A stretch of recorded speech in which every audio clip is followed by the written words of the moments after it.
This is the Askar 91F flat field telescope. All its specifications, for whom it is, and some real-time examples how to use it right after the trailer.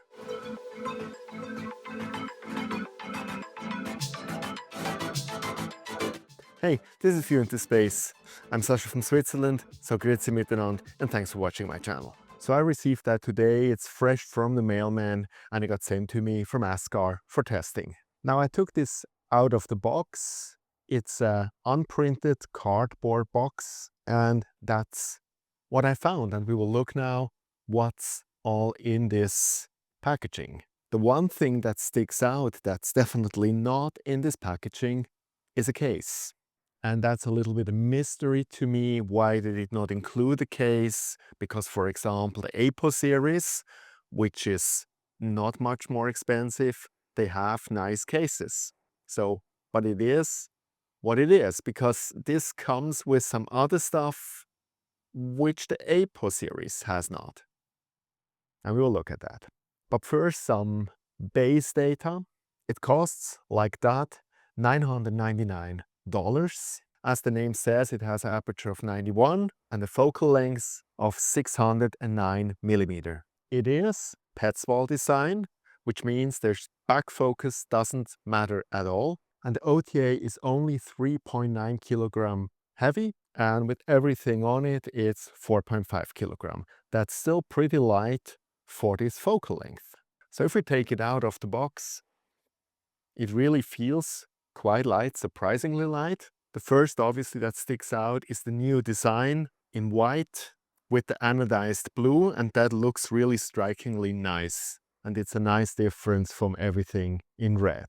We have a Vixen-style dovetail plate on it. We have a fitting cover, also in metal, looking nice. And we can extend the dew shield, and it's quite a long one.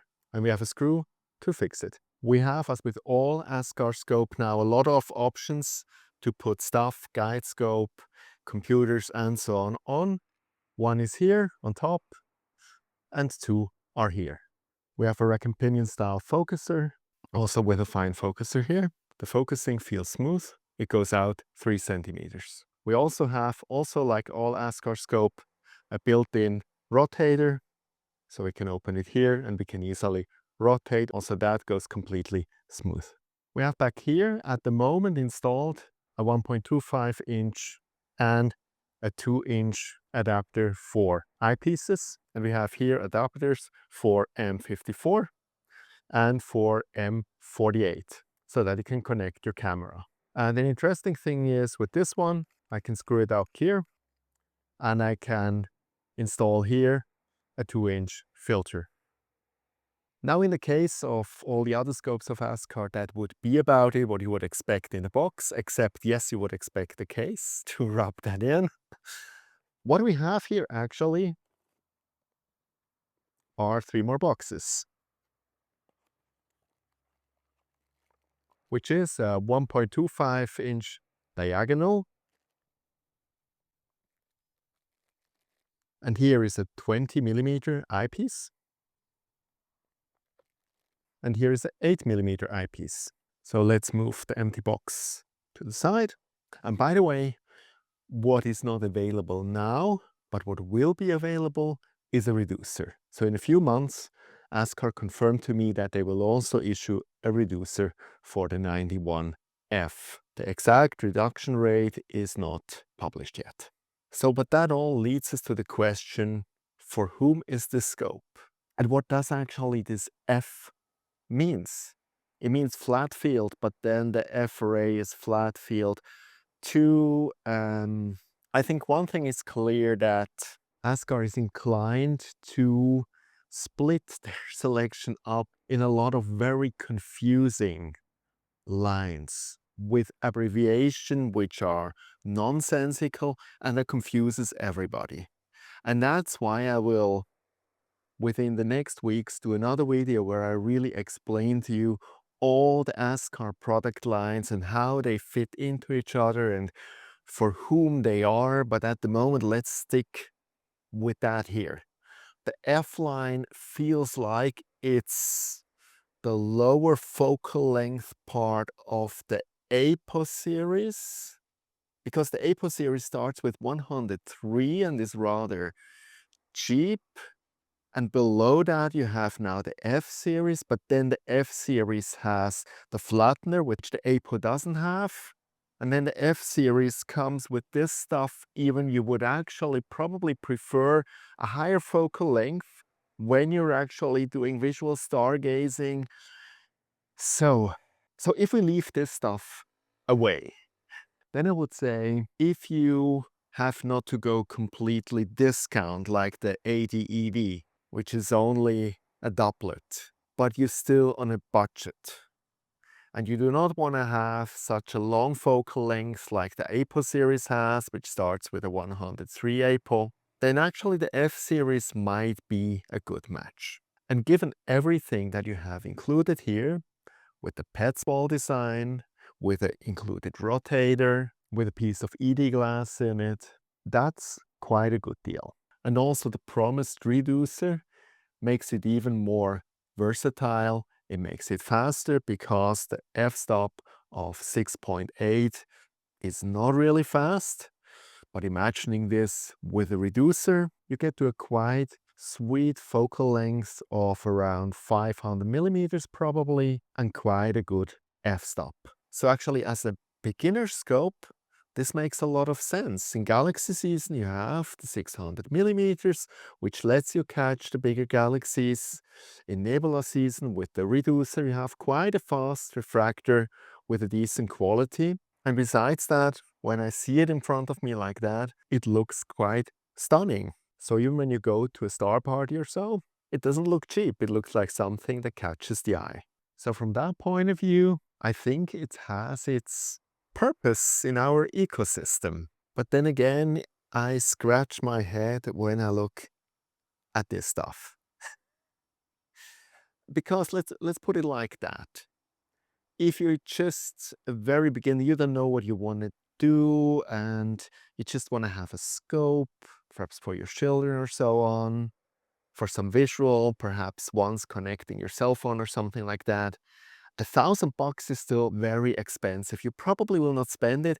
And beside that, 600 millimeters is not really an amazing focal length for visual. Now on the other side, it's included. Perhaps someone who really is completely only into astrophotography, at least it gives them a chance for once to also look through it with their eyes. Or perhaps, and I will just try that now, per daylight, for wildlife or something like that. Could it be useful? I will put it now on a mount. It's something I usually don't do, but given I have now this stuff, I will put it now on a mount, and given it's a sunny day, look a bit around and try not to look at the sun. And then let's see if it's useful for that. But Askar, in principle, if you just ask me, instead of adding that, adding a case would have been way more welcome, and probably for Askar about the same cost. Just my personal thought about that. But so let me put it now on the brand new AM3N. Let me look a little bit around with it. And then also tonight, even it still has a lot of clouds tonight, it should be semi-clear. So I want to do a first light shot and look from chromatic aberrations, from the elongation of the stars, how good it is quality-wise. With the APS-C, I would definitely not use such a scope with a full frame sensor, but let's see if it's good enough for APS-C. So I installed now the 20 millimeter eyepiece, and let's look what I see. I directed it right to the window of my neighbor, and oh my God, I'm just kidding. I'm looking far away there at this rock, and yeah, perhaps looking somewhere close at a tree, at a bird, might be better for this 20 millimeters, something far away. It doesn't amaze me much, but we have here the 8 millimeter. But beside that, fun aside, it's okay from the optics. You can use it like that to watch birds or whatever. It's possible. By the way, this here, the 20 millimeter, has quite a nice opening, it's very comfortable to look through. So it's okay at daylight. So now with the 8mm, this is already, now it's a sunny day. It's a nice white rock. It's so dark that it's even hard now at day to see something. And sorry, this is really not optimal. And I think anybody who's really into visual will buy something more decent than that. So again, you know, why even add it? This is not a $50 supermarket scope where you would add stuff like that and then convince people that they have something good. I cannot and I don't want to sweet talk this. It's really wasting money kind of. And again, you know, the case would have been nice. But that does say nothing about the scope. And it doesn't say anything about the visual capabilities of the scope. So what I have now, just in comparison, bad, good. This is also 9mm. But that's something I think we can work with. So let's install that and then let's see what we can do visually with it. And that's how it looks now. And when I now look through it, then yes, this is obviously a very different story. But still, yes, you can do that. But would you? Is this the purpose? Would a birder buy something like that? Or would he or she not rather buy a camera with a dedicated telephocal length? That sounds more realistic than this here. So again, this was just a little bit for entertainment, but I think I made my case. The usefulness of all these visual add-ons are questionable, but the scope is solid. Let's look now at night, what we can achieve with it, with a camera on it, and then we see us again on my computer and we have a look at it. So here we are on my computer. It's the day after. Yesterday, as promised, I put my Askar 91F on my brand new AM3N mount. And so it was a double premiere. First time using the AM3N, first time using the Askar 91F. Very short about the AM3N. With a very sloppy calibration of the guiding, I got to an RMF of 0.3, which I think is really amazing. So there is absolutely nothing that I have to criticize on the AM3N. It worked out of the box, no problem at all. But this is not the content of this video, so let's talk about the 91F. The only thing that was a little bit unusual was the amount of spacers I had to put on the back. Even I have here a filter wheel on my 2600 MCR. I had to put about 6 centimeters of spacers in between so that I was able to get in focus. Otherwise, everything was also running here very smoothly. One of the little issues that I had is, as you can see in the background here, it was full moon yesterday, as always when we have clear skies. But that didn't stop me. And when we talk about the full moon, here it is. That's the first photo that I shot with the 91F. It's just a single exposure, and I on purpose did not process that in any way. So that is right out of the scope, right out of the camera. So it's not overly sharp because it's like that. But when we, for example, look up here, that still looks pretty okay. But also here, 600mm is not overly long for the moon. And so that's what you get. But there is really no criticism when looking at this picture. I thought about what I could choose. I wanted to take something with a lot of stars, and I chose the Seder region, as there is Seder, who is really big and bright and creates issues. There's even some luminosity, there's stars, so everything we need for a good test. So I will walk you now through the different levels. The first one is a sub of 30 seconds like that from the camera. And what I really wanted to see here is the elongation of the stars. And so let's have a look here on the aberration inspector. And what we can nicely see that even to the outside, the stars are round. Also here, fully round stars to the outside, no issues at all. So with that, let's go one level further. This is now 1 sub 3 minutes, which I debayered, but there's nothing else that I did.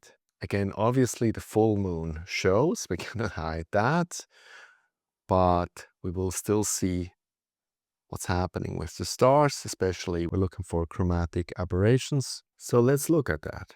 And actually, no matter where I look, I see round stars, and I see not even a trace of chromatic aberration. So here on the lower side, we have now a little bit of elongation of the stars. That can be a lot of stuff. This can still be the guiding. This can be some tilt, but this is minimal. But in principle, especially when we look for chromatic aberrations, there's actually nothing visible. And that's good. So this is now a stacked one. And by the way, I did not use on purpose a filter, because otherwise, if there will be halos or anything, that could be blamed on the filter. So even its full moon wasn't the best moment to shoot without a filter, but still I did. This is now just 9 subs by 180 seconds. So we're talking about 24 minutes integration time. For that, the nebulosity is still nicely visible. Imagine no filters, just 24 minutes. Full moon, I think then this is not really bad. What I was really interested here is the vignetting related to an APS-C sensor. And so I did now a gradient correction. And let's first look at what was extracted. And we nicely see here the vignetting. So there's definitely some vignetting going on. And this is now the gradient corrected one. And when I now toggle, we nicely see here the vignetting. Is this bad? Not at all, because you see easily how it can remove it. So this is gradient on a level if you do decent flats. This is gone already with the flats, and you could even work without flats and you see it perfectly corrects it. So this vignetting is on an APS-C sensor absolutely acceptable, but, and I said that already before, I wouldn't put a full frame sensor on this scope. If you have a full frame sensor, go with a PHQ or better even with a SQA, and you will be much, much happier. And last but not least, also here, I took now the aberration inspector, 9 exposures stacked. And also here, if you look for chromatic aberrations, they're almost non-visible. Now that is my perception, but it's always good to have a second opinion. And when I need these days a second opinion, I don't go to my doctor, I go to ChatGPT. And as you know, I developed the prompt, which lets you evaluate the pictures that you shoot, that you stack. And if you have not seen this video, I put a link in the description below. Have a look. This is really a huge help. So here I tweaked the prompt a little bit because I wanted to know, focused on the scope, what it has to say. Still, obviously, ChatGPT berated me that I didn't do flats, that I didn't use a filter by full moon, if I'm insane, but it was all for sake of this specific testing. But what I want to read you is what it said exactly about the performance of the scope, what it could read out of these subs and PSF analytics and all the stuff that I fed it. And it stated, optics, stars stay tight and round into the corners on APS-C, no meaningful chromatic halos, field appears well corrected and flat. Any softness is dominated by seeing, not the scope. Bottom line, on the 91F, the frame shows optically solid performance, flat field and clean round stars across APS-C. So that actually concludes the test of the Askar 91F. So bottom line from my side, for the $1,000 you pay for the scope, you get an absolutely solid all-rounder, especially once the reducer is also out. You can really use it for galaxy season. You can use it for wide field. It shows very solid performance for the price class it is in. It has a lot of features which you would have to pay extra with another brand, like the rotator, and in its white and anodized blue, it really looks spectacular. The only criticism that I have, and I made this very clear in this video, shoot the whole visual stuff to the moon and add a case to it, and then it's the perfect set. I hope it was helpful. See you next time, and clear skies.